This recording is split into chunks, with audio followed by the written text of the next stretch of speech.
Hey everyone, welcome back. The topic we're diving into today is something I think a lot of us can relate to, even if just through someone we know, Hmm.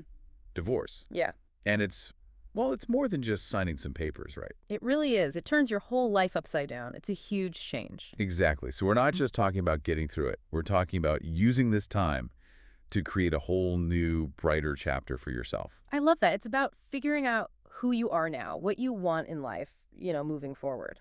And we've got a guide to help us navigate all of this. We're taking a deep dive into healing after divorce, a step-by-step guide. Oh, I've heard good things. It's a really interesting book, very action-oriented. Which is what you need with something this emotional, right? Yeah. Like, it doesn't beat around the bush, this Yeah. book. It jumps right into the thick of it, talking about all those feelings that hit you.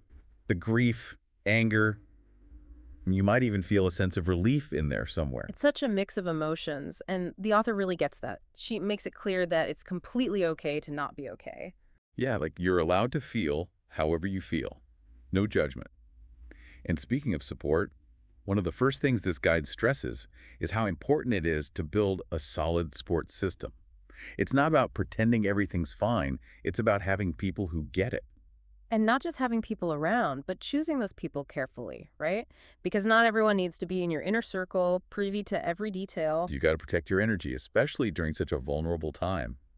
It's interesting, the author suggests being really upfront about what you need from people. Like literally saying, hey, I need a listening ear right now, or can we just go do something fun and distracting? And on that note of setting boundaries, the guide says it's not just about your ex, it's about everyone. Like maybe your aunt keeps asking intrusive questions. It's learning to say, I'd rather not talk about that right now. It's tough, but it's so important. You're rebuilding your life so you get to decide who and what you allow into it. It's about protecting your emotional well-being. And let's be practical for a second.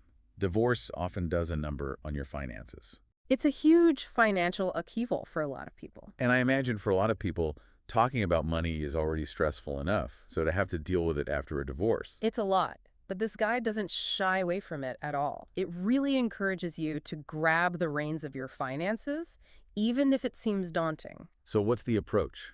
Because I can see how that would feel overwhelming for people. Well, it breaks it down into steps. It Mhm. starts with really understanding where you stand financially. That might mean making a budget, tracking your spending, or even talking to a financial advisor. So it's kind of like assessing the damage, but then using that information to create a clean slate. Exactly. It's about feeling empowered to build a strong financial foundation for this next chapter in your life. It's interesting though, right? You're starting to get back on your feet financially. You're setting those boundaries, and then the guide throws you kind of a curveball. It says this is actually the perfect time to rediscover yourself. It makes sense when you think about it, though. Divorce is tough, but it can also be a time for huge personal growth. You're not part of a couple anymore, so who are you now? It's like, okay, who am I really? What are you passionate about? What brings you joy? It's all about reconnecting with those parts of yourself. Those parts you might have put on hold during your marriage. Exactly. Like maybe you were really into painting, but you haven't picked up a brush in years. Or you secretly want to be a rock star. There you go. This is your chance to try something brand new. I love that. Giving yourself permission to explore again. Let's talk about co-parenting for a second, though, because that can be a whole other challenge. It can be so tough, especially in the beginning. But this guide is really big on putting the kids' needs first.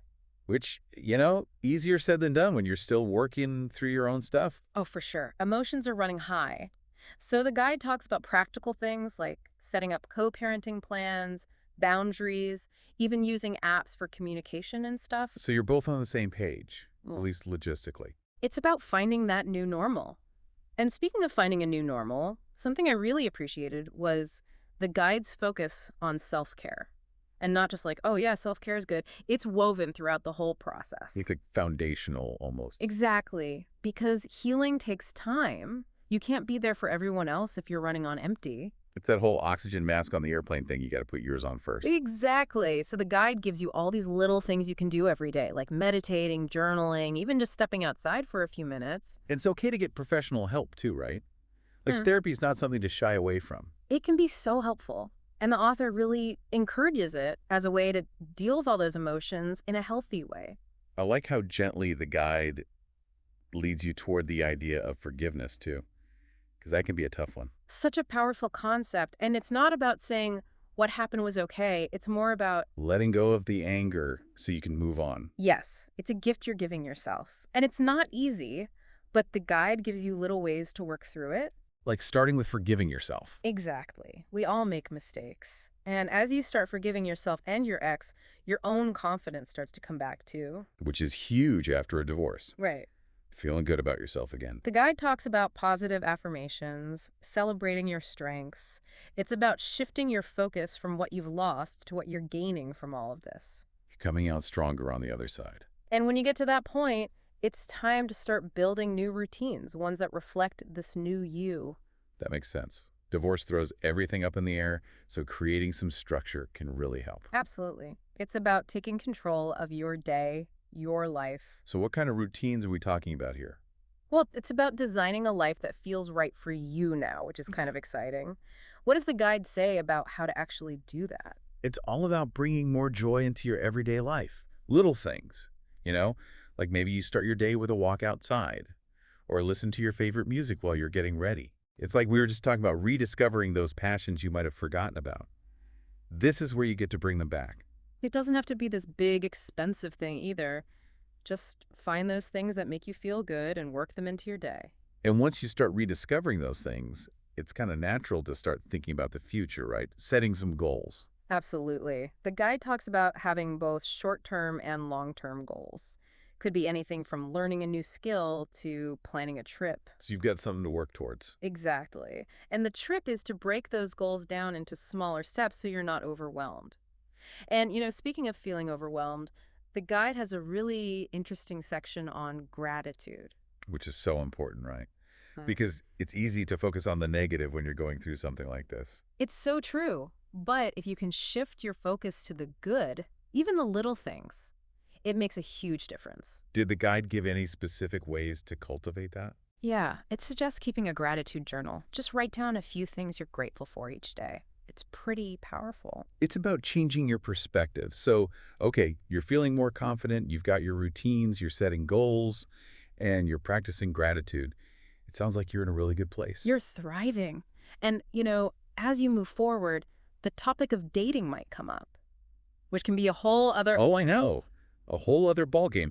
How does a guide handle that? Because it can be such a loaded topic for people. It's very thoughtful about it. It really emphasizes making sure you're emotionally ready. Because it's easy to feel like you should be dating again, even if you're not really up for it. Right. And the guide is all about going at your own pace. It also talks about setting boundaries in new relationships, which is huge. So important, making sure you're protecting yourself. Exactly. This whole journey is about so much more than just finding a new partner. It's about having healthy relationships with everyone in your life. That's a really good point. Your friends, your family. And most importantly, yourself. And one of the things that really struck me about this guide is that it was written by someone who gets it. You're right. The author actually went through a divorce herself after a 37-year marriage. Wow. So she's speaking from experience. Definitely. So for someone listening right now who might be feeling lost and overwhelmed, what would you say is the most important thing to remember? You're not alone. Divorce is tough, but you will get through it. And you might even come out stronger on the other side. You will. This guide gives you the tools and steps, but ultimately, it's your journey. You get to decide what this next chapter looks like. That's a great way to put it. This has been such a helpful conversation. Thank you so much for breaking it all down for us. Of course, my pleasure. And to everyone listening, we hope you learned some new things today and that you feel a little more hopeful about the future. You've got this. Until next time, keep learning, keep growing, and keep diving deep.